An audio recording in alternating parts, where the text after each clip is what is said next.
Well, hello there, Mount Zion. I am Pastor Katina Parrish Clark, Associate Pastor of Congregational Care here at the Mount Zion Baptist Church. We have landed in the month of May, and May is Mental Health Awareness Month. Now, you all know that this month is near and dear to our hearts, as it also is to God's, because we know that God is equally concerned about our mental health as He is about our spiritual and physical health.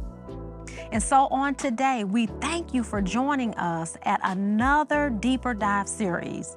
All month during our Deeper Dive series, we're going to focus on various topics that can have a tremendous impact on our mental health. This year's Minding Our Mental Health series will cover 5 topics. Those topics include the stigmas broken, now what? We'll also include anxiety and depression, identifying and addressing them, substance abuse and its ties to mental health, and then of course we're going to talk about grief. Grief, it's unavoidable but not untreatable. And then the last week we're going to cover employee stress and burnout. We invite you to join in each week as a variety of licensed counselors and therapists delve into these topics to help us become better at minding our mental health. Mount Zion, we thank God for you joining us on today. And because we know God has been just as good to you as He has been to us, we want to extend the opportunity for you to sow into this ministry. So please give in the measure and manner in which God leads you, for we all know that God does love a cheerful giver. Well, I hope you're ready like I am to take this deeper dive with us into minding our mental health. Get ready, let's go.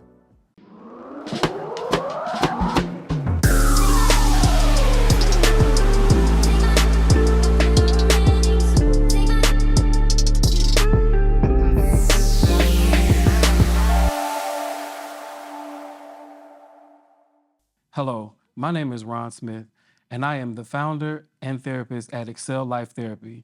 And today we're here to talk about employee burnout and job stress, and how to manage job stress and employee burnout. So let's talk about what job stress really is. The harmful and physical emotional response that occur when the requirements of the job do not match the capabilities, resources, or needs of the worker. And what that means is that basically it's too much going on. It's too much happening and things are just going crazy and it's a lot to handle. So that is the definition of job stress. Next, let's talk about statistics. 83% of US workers suffer from work-related stress, with 25% saying that their job is the number one stressor in their lives. So what brings on job stress? Well, one is workload. It's too much work happening for what you were responsible to do. The next thing would be long work hours. Typically, work hours can be 8 hours, sometimes 8.5, but if you're working more than that, then it's going to create stress because there's other things in life that's going on, and there's a lot that's happening with that. The next thing would be coworker conflict. Now, when you have problems with other people, and then you have to deal with the work that you have responsible for, that could bring on a lot of stress as well. The next thing is lack of support. Lack of support from your supervisor and from your coworkers can bring on stress as well. How does that happen? Well, if you don't feel supported by your supervisor or from your coworkers, sometimes it feels like you're on an island by yourself. So therefore, if you do have the support of your supervisor or your coworkers, it can make your job less stressful. So what are some symptoms of job stress? Well, you have fatigue when you're just tired all the time. You have depression. You have trouble sleeping where you're not getting the adequate rest that you need to function in your daily tasks. Sometimes that comes along with chest pains as well as high blood pressure. So next, moving on, what is employee burnout? It involves ongoing emotional exhaustion, psychological distance or negativity, and the feelings of inefficacy, all adding up to a state where the job-related stressors are not being effectively managed by the normal rest found in work breaks, weekends, and time off. So what that means is basically you're not able to get rest when you're supposed to get rest, when you're supposed to just be able to chill out and just relax and rejuvenate yourself and your body. You're not able to do that because you're just completely burned out. So what are some characteristics of job burnout? Well, you question the value of your work. You're wondering if, what you're doing is even worth it, if it's working or anything like that. You drag yourself to work. Where that is that you just don't feel like going. You just like can't get your day to day, your morning started, and you're just all over the place in the morning and you're just dragging and just dreading to get there. Loss of patience with customers, co-workers, and clients. And that's where you're just snapping off at people, have attitudes with people, and you cannot focus on what you're supposed to be doing because your attitude and your demeanor is not good and you're not in a healthy space. The next one is just hard to focus while you're at work. You cannot just focus on what you're supposed to be doing because you just don't have the energy to stay focused and do what you're supposed to do. Sometimes it causes us to use food, drugs, or alcohol to feel better or numb how you feel. Now, this is my favorite right here. It's the Sunday night depression. Now, what this is that you dread Monday coming. So on Friday evenings, you're good because it's the weekend. On Saturdays, you're good because you're doing everything that you need to do. On Sunday mornings, we're okay because we're going to church, we're spending time with our families, we're doing the brunch and everything like that. But probably around 4, 5, 6 o'clock in the evening, that's when it starts coming. When the sun goes down, that's when it starts coming on and you start dreading going to work on Monday. And sometimes we try to stay up at night so Monday doesn't show up. But what that does is begins a cycle of us not getting enough rest. So therefore, we're not starting the work week off on the wrong foot of being tired. Now let's talk about how we can help to manage stress. One is you can talk with your supervisor to see if your performance is meeting expectations. Next, you can create a morning routine such as prayer, meditation, yoga, or exercise, and eating a healthy breakfast. Next, understanding that every situation does not warrant your input or response. Stay in your lane. Now, this one is my favorite. Praise. Since we're in the space that we're in, this is very relevant. Praise is a stress reliever. Hebrews 13:15-16 says, this is the NIV, through Jesus, therefore, let us continually offer to God a sacrifice of praise, the fruit of our lips that openly profess his name, and do not forget to do good and to share with others, for such sacrifices God is pleased. Praise is so important, and I want to encourage you to please praise the Lord because it is a stress reliever. If you choose to do that through singing, through clapping of the hands, through dancing, through or just opening up your mouth and just giving thanks to the Lord for what he has done, what he's going to do, or what he currently is doing, it will relieve stress. The next point is very important. No is a complete answer. So please understand that everything that comes to you does not warrant your response, and you do not have to entertain it nor do it. So no is a complete answer because no creates boundaries that will help to keep you in a healthy and safe place. Set clear and healthy boundaries. Setting clear and healthy boundaries will keep you from being in places that you do not belong, i.e., what I said earlier, staying in your lane. When everybody is in their perfect place in your life, then that means that you're able to move in and out of those boxes as opposed to those boxes and people moving into you. So please create safe and healthy boundaries. Next, ask yourself, am I working in my true purpose? Now, this one I tell my clients a lot is don't make a career out of something that was supposed to be a bridge to your purpose. And what that means is that sometimes what was supposed to be seasonal or what was supposed to be something that would help to carry us over into our purpose, we end up getting comfortable and liking it and staying there. And then that delays us from getting to our purpose. So what then ends up happening is that we are so comfortable and complacent that now, because we're not working in our purpose, we become stressed in our bodies and in our situations because that's not where we are supposed to be. So please do not create a career out of something that was supposed to be a bridge that was supposed to take you to your purpose. When you are not working in your purpose, you will get to a place that you will not be fulfilled, and paychecks are no longer motivation to keep going. So, therefore, the money is not important. Therefore, the things that the money would bring is not important.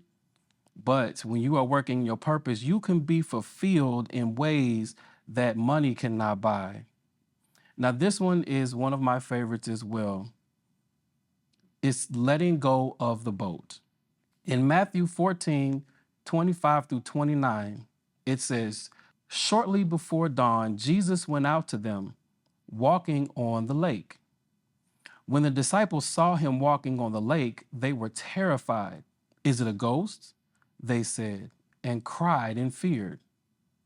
But Jesus immediately said to them, 'Take courage, it is I. Don't be afraid.'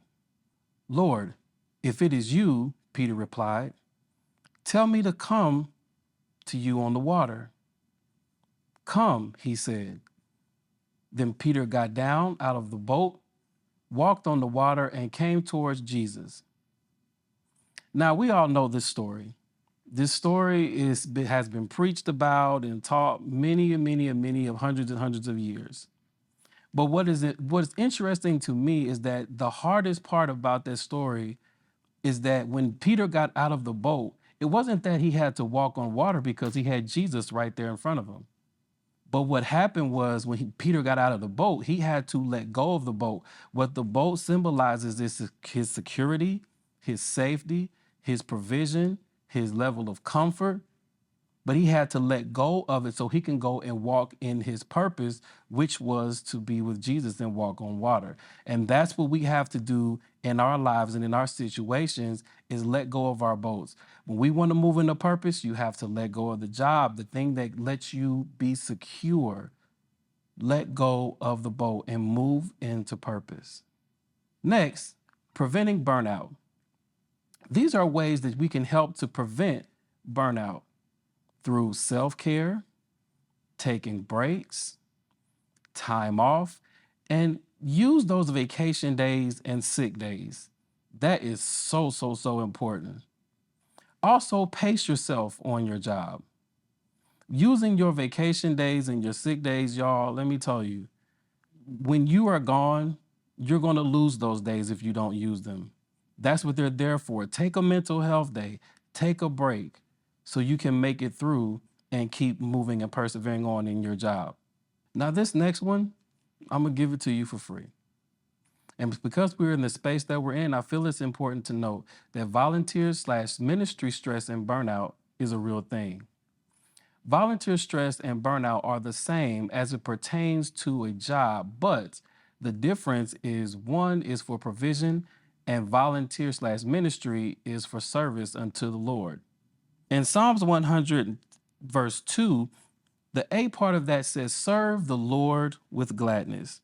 So my question to you is, how can we serve the Lord with gladness when we are stressed and burnt out?